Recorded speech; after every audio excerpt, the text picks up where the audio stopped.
Hey, welcome back, everybody. Of course, you know me. My name is Dr. Keith McNally. This is the Question Guy podcast. Of course, I'm still in season 4. I'm here with Chase because Zoom forgets people's last name, but I will give Chase an opportunity to tell us who he is and his riches to rags to riches story. So this is going to be unique and fun. Let's go ahead and dive in. Chase, who are you? Yeah. So my last name's Harmer. And I am just a normal guy, trying to make trying to make it out here in this tough doggy dog world. I've kind of always just been a hustler since I dropped out of college. I got a track scholarship to Cal Poly when I was 19. I dropped out and started a business. Just always knew I wanted to work for myself. Kind of got into the credit card business young. When I say credit cards, like payment processing, that type of stuff. But I was able to strategically build a lot of big relationships. So I built relationships with banks and big associations and traveled around the country for like 8, 9 years, and made I guess that's where the riches start part of the story started. But I was never really in my mind like rich. Like I made a lot of money, made millions of dollars, but I've always parlayed that into trying to do something different. I think, and so in 2014, I parlayed what I made. I had a few $1 million sitting account, and I leveraged that to start building a technology business. And without really knowing how to build any technology, I struggled a bit, made a lot of wrong moves, but I built that into a really big company. And then I had a massive accident that just kind of like really disrupted my life. And from there, that stepped down into, I guess where almost like the rags went rags went back to rags, then I Well, went back to riches. what kind of what do you mean accident? Like, because you're You know, not dead. no, I'm not done. So I actually got in a really big accident. I was driving my car about 100 miles an hour, and another car ran a stop sign, Oh, and wow. yeah. So it was pretty impactful to my life. There was we were all there was a bunch of injuries, and I had to step down and like really kind of retool, really look at things, and it put me into a weird, really headspace, and I had to kind of work through that dark place and Mhm. kind of build something new, and And that's okay.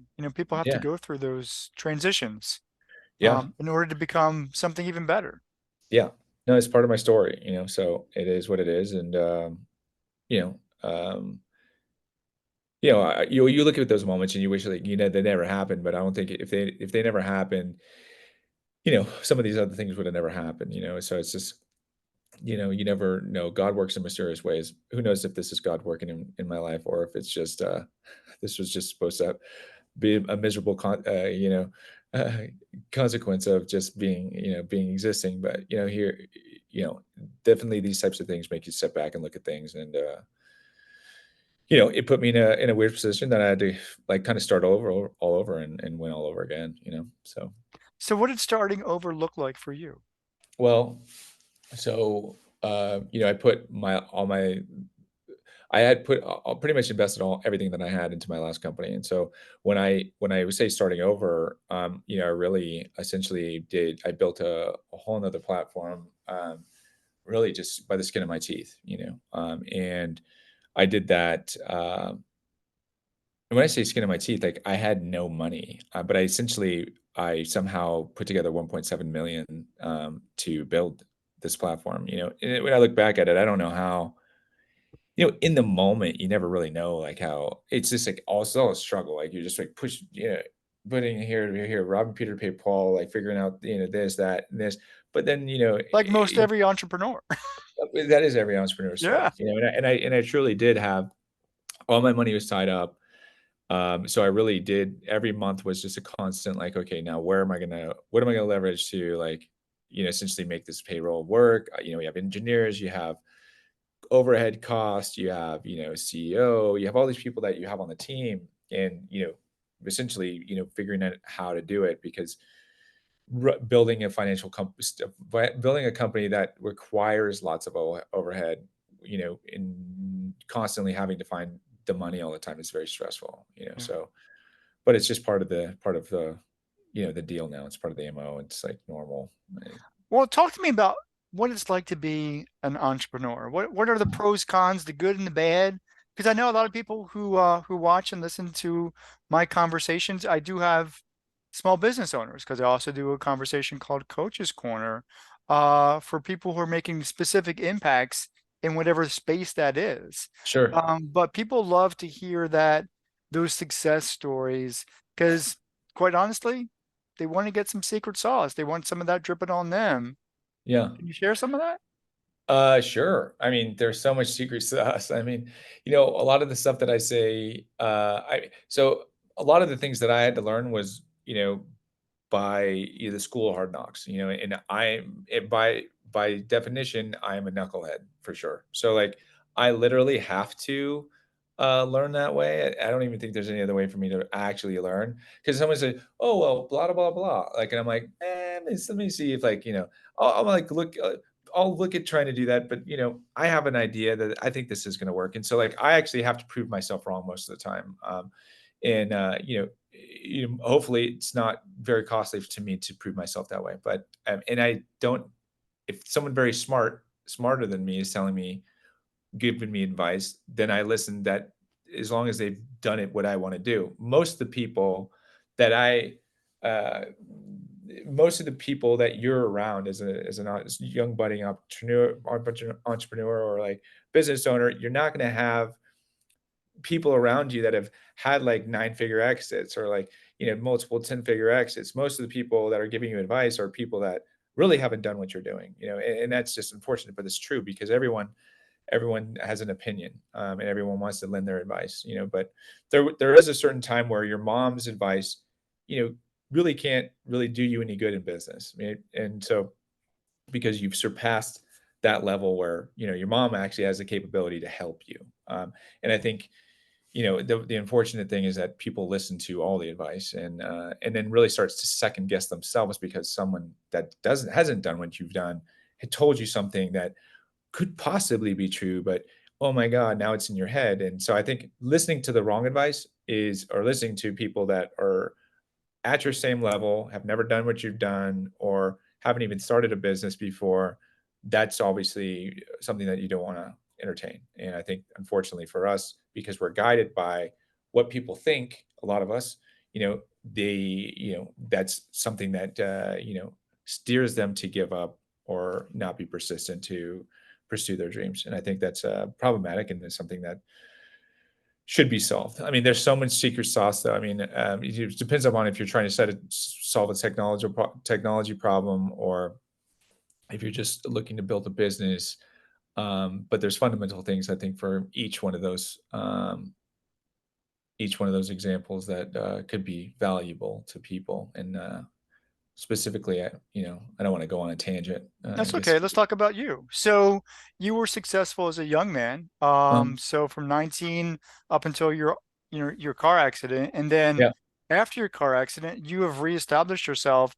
So you got to know you've got some type of Midas touch that things that you embrace with purpose and intention, they turn out pretty good. yeah, So you've got something going for you. right, yeah, So what and I is think. that? Well, I think number one is I'm persistent as hell, and I really just focus on what I'm trying to do. Like, I don't care what anyone else says. Like, first of all, if you're building something that no one that's never been done before, and it's not in the market, no one, no really is going to understand what you're doing, right? So, and this is, I felt like you really do need somebody that can break you down and tell you to an engineering team. So I think part of building something successful, especially in technology, is having a counterpart that can actually understand your madness and be able to talk through it to a team. Because engineers, if you tell them to build a box, they'll build a box. The problem is if the box isn't existing, like the square doesn't exist, right? They can't they can't conceptually um, see, well, how are we supposed to build it? So it takes a lot of like work to get them to the point where they can visualize it and see it, and then they can build it, right? And I think part of me learning that is that, and why it took 10 years the first time and it took a year this time is You knew what the that, box looked like. well, I knew how to explain the box. I knew how to like really talk to the engineers in a way that they can get it and they understand it. And I had a partner that does a lot of that nurturing. Right, I'm not a great nurturer. Right, by nature is that I like this is what we need. This is you get it. Like you guys get it, right? Like it's like no, no, we don't get it. Okay, well, like you explain it, right? Because it's like I've always just needed that, but you don't really know that you need that until you clearly have been shown that you need that. And I think it's kind of almost like one of those things. It's just like you don't know what you don't know. And, I think no matter what happens to me, there's nothing that'll ever slow me down to the point where I'll give up. The fat lady doesn't get on stage until you tell that fat lady to get on stage, and not saying that lady's, you know what I'm saying? It's like Yeah, the it's a giving cliche. the Yeah. last, let's say, exactly. So, it's really on the individual. And I think being an entrepreneur and developing things and developing products, especially if you're innovating, you're going to fail a whole bunch of times before you can actually have success. And if you go in with that mindset, and Elon Musk said, if you're not failing, you're not innovating. You're just not. That's a And good idea to think about. So let's talk about you being an innovator. So yeah, you basically told me yeah, you are doing something nobody else has done, I right, think, in so yeah, many words. sure, Can you share some of that? What are you trying to yeah. do that nobody else has Well, done? And so what the yeah. Well, I hell? How mean, did you come up with this idea? well, so, when I started building technology in 2014, I was one of the pioneers in virtual credit card technology. So before, what for everyone that doesn't know what virtual credit card technology is, if you think about your digital Apple card that's on your phone, that's a virtual credit card, right? I was doing this before Apple Card was even a thing. Back in 2014, Apple Card didn't even come out till like 2017 or 18, something like that.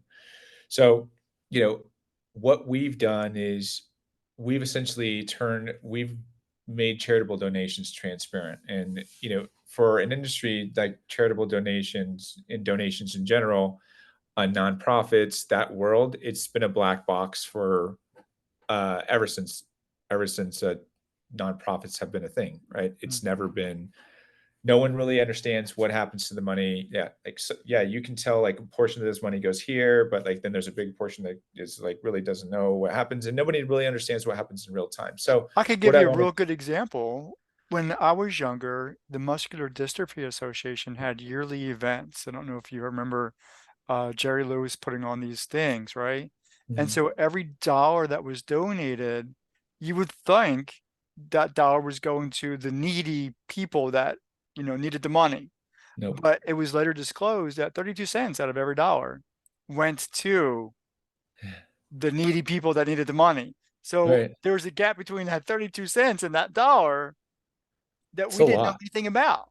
yeah, And so you and you are disclosing that gap. well, what we do is we make charitable donations transparent. So any donor can donate to any cause, any crisis, any campaign, and they can always understand how they're directly impacting somebody. So if you think about so inside of our platform, you have wishers and we have donors, right? Donors are donating to causes, and wishers could be a nonprofit, it could be a cause, it Well, I'm could a be a wisher.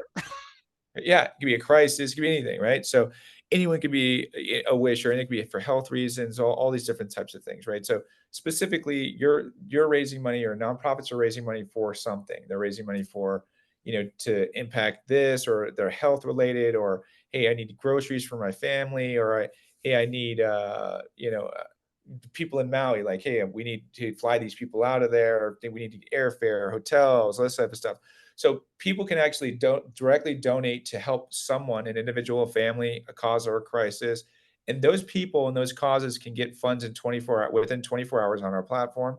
By what we do is we turn those donation dollars into virtual Mastercards, right?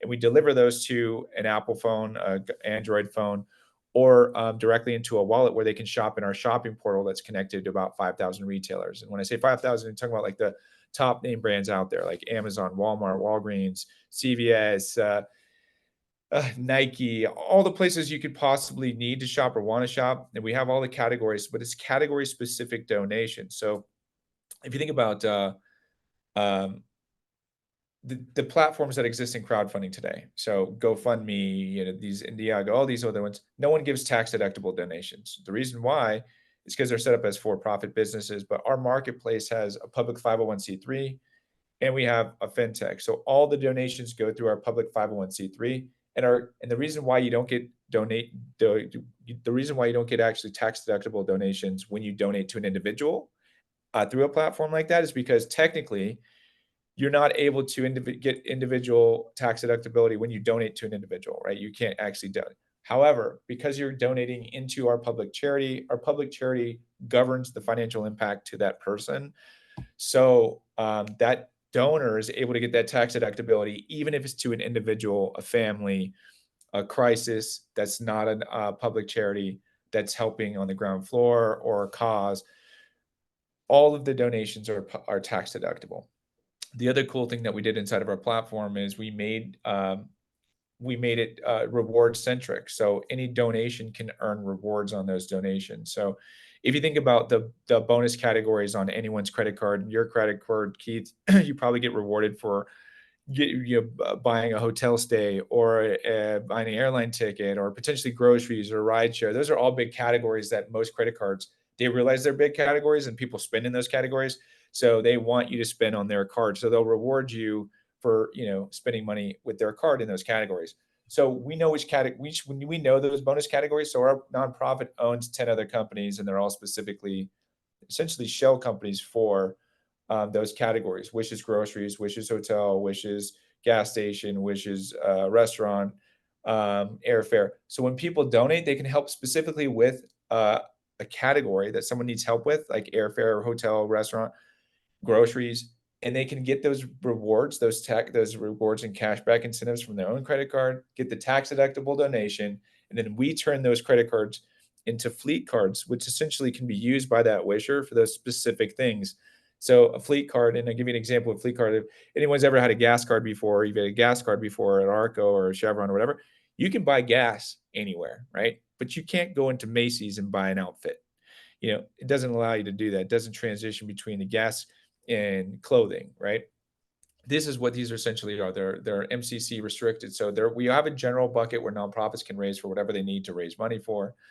However, if you're hitting a bonus category like hotels or groceries or gas or something like that, we turn those into fleet cards, which can only be used at like Expedia, Booking.com, or Instacart, or DoorDash, or Uber, those types of things. So specific for those types of things. So donors always know where those dollars are spent, and even if they're donating to a cause that the money's in a general bucket, those donors will always understand how those dollars are being spent, and it's fully transparent. So, in how we can do this and how we actually earn revenue as a company, because you're wondering, like, well, if you're doing it all for free, like, how do you actually make money as a company? Well, because we issue Mastercards, we earn revenue on the card issuing itself once that card is spent at those retailers, whether that's a Kroger's or Instacart or wherever. Once that Mastercard is spent in the market, we earn revenue from that spend. Who's paying that spend? That retailer is paying that spend, and that retailer is also rewarding Wishes for pushing them this new customer that they get. So when you go to the Home Depot because you're raising money for building houses and wherever, you're doing it in the home improvement category and you get bonus for the home improvement category. We push that card over to the home improvement category.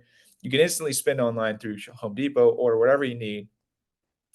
And Home Depot says, "Hey, thank you for pushing us this new customer."